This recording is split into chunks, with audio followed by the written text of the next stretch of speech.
A presença hoje é do membro da Academia Espírito Santense de Letras e do Instituto Histórico e Geográfico do Espírito Santo, Leonardo Monjardim, com quem nós vamos conversar. Leonardo, você está empenhado numa cruzada aí, a partir da sua experiência atuando nessas duas casas de saber, né, que a Academia Espírito Santense de Letras e o Instituto Histórico e Geográfico, a respeito da difusão do hábito da leitura.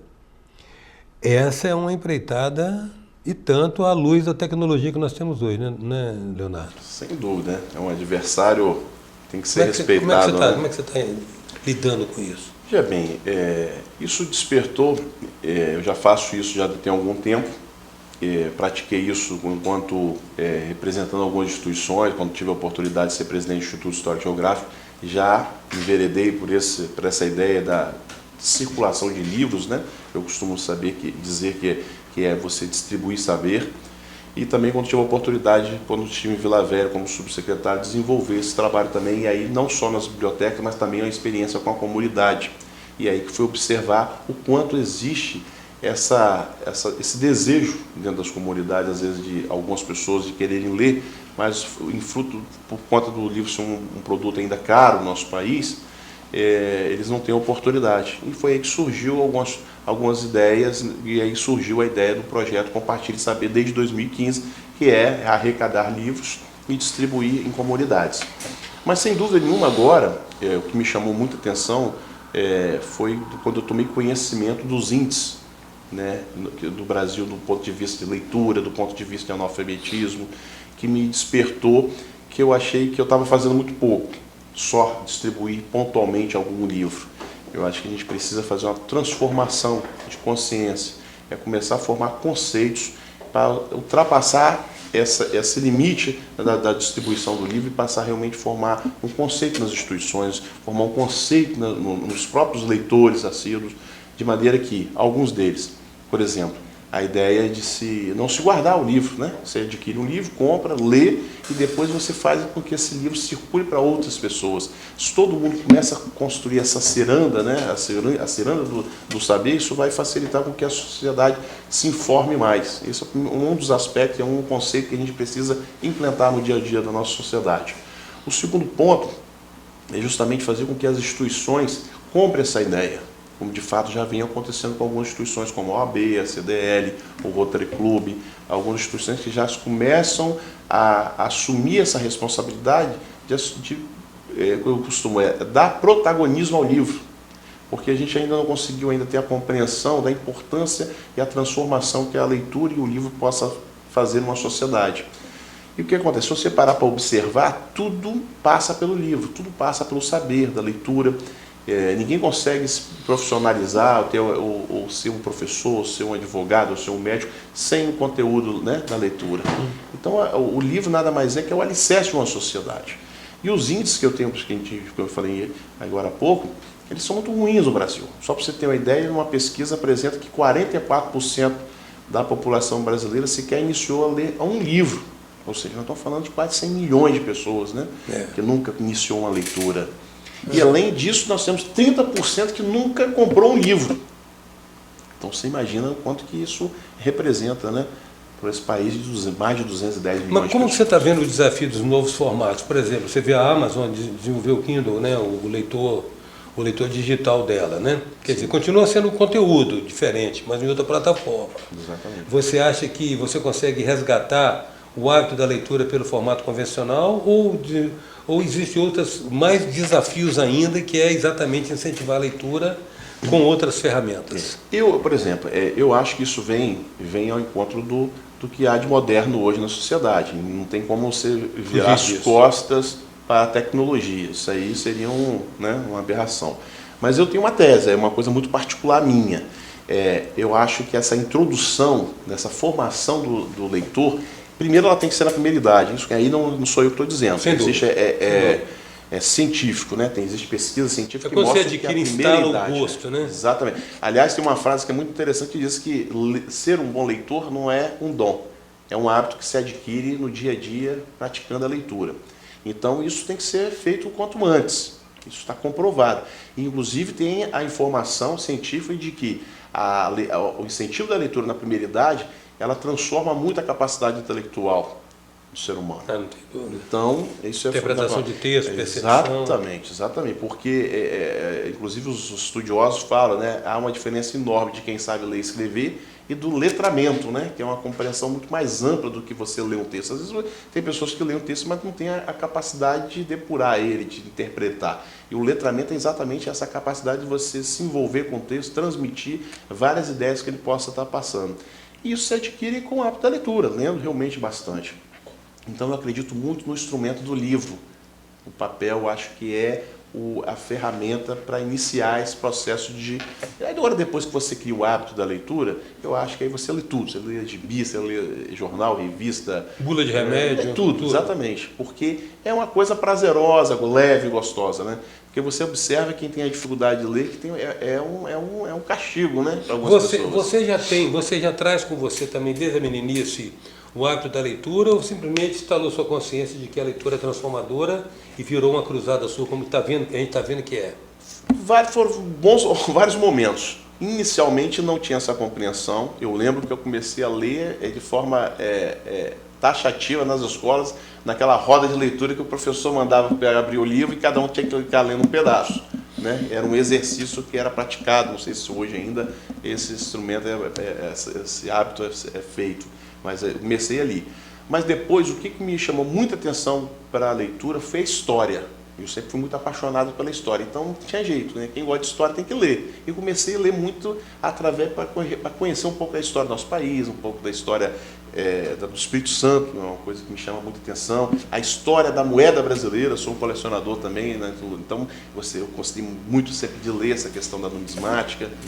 Então, e comecei muito jovem, já era colecionador desde os 13 anos de idade, então acabei lendo muitos catálogos, né, conta toda a história do dinheiro, a fabricação, primeiro lá na Inglaterra, nos Estados Unidos, depois na Inglaterra, até formar a Casa da Moeda. Então tem todo um contexto histórico, né, as variações da moeda brasileira. Então isso tudo facilitou com que eu fosse criando esse hábito, né. Agora, a consciência de transformação, ela veio bem depois, né, realmente veio depois que eu comecei a observar o quanto você enriquece.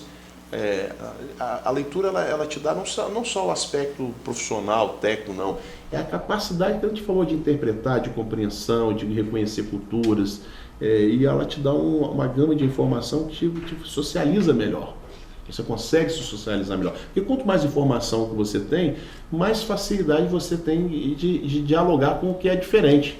Então a capacidade de você até de se relacionar, de construir amizades, pontes, né? E aí também vem o lado, acaba uma coisa interligando a outra, porque você abre portas profissionais também, você tem capacidade de dialogar através das diferenças, você tem argumento para defender os seus pontos de vista. Tudo isso aí vem da leitura. Sem dúvida. A presença hoje é de Leonardo Monjardim. Voltamos já.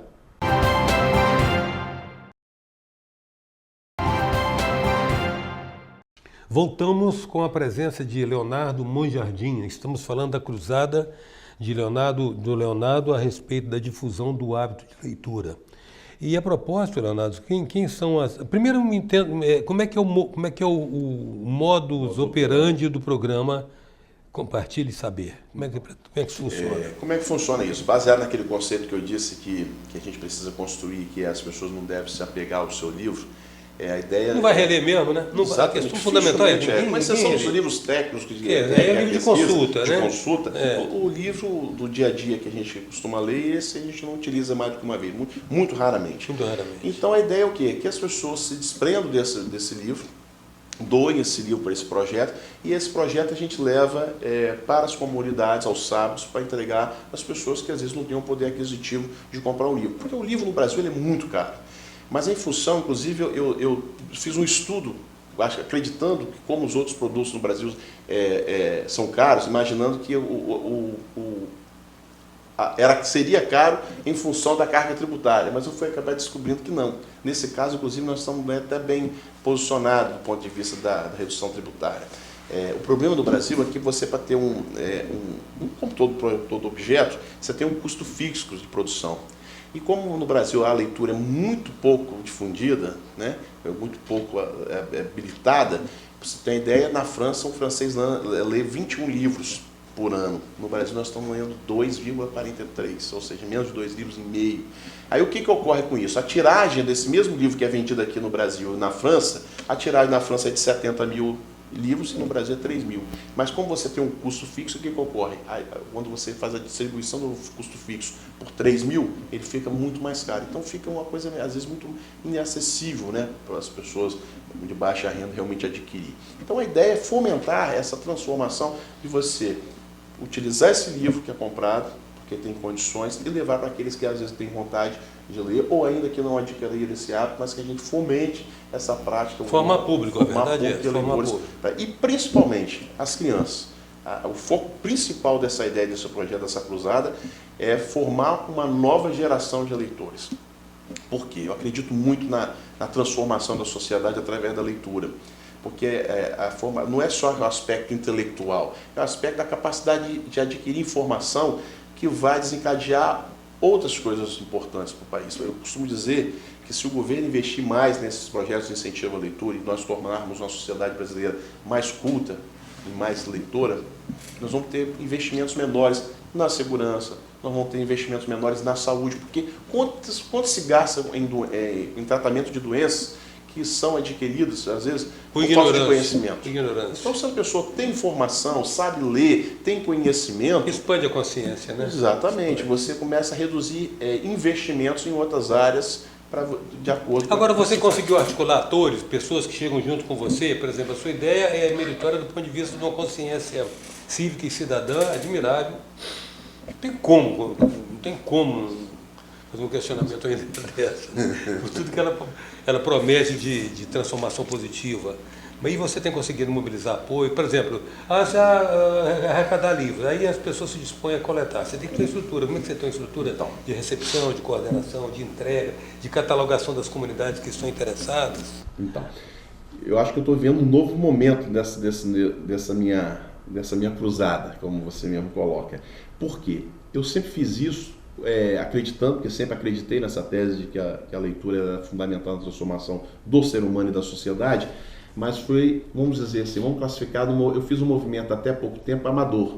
Eu acho que hoje eu estou fazendo fazendo um caminho inverso. Em vez de só levar, aquela história de dar o peixe, dar a vara para pescar, hoje eu virei um militante na construção de consciência, vamos dizer assim. E agora isso é um processo novo. Eu estou começando a transformar outras pessoas a pensarem como eu estou pensando. É muito comum, eu tenho recebido, por exemplo, um texto que eu fiz nas redes sociais, hoje as redes sociais nos ajudam nesse aspecto a difundir ideias, e aí muitas pessoas que participam de grupos das mais variáveis espécies e estão dizendo, pô, eu recebi o seu pedido de livro no grupo tal, ou no bairro tal, ou no segmento. Então isso é bacana, as pessoas começam a se mobilizar em torno de uma ideia que é uma ideia coletiva.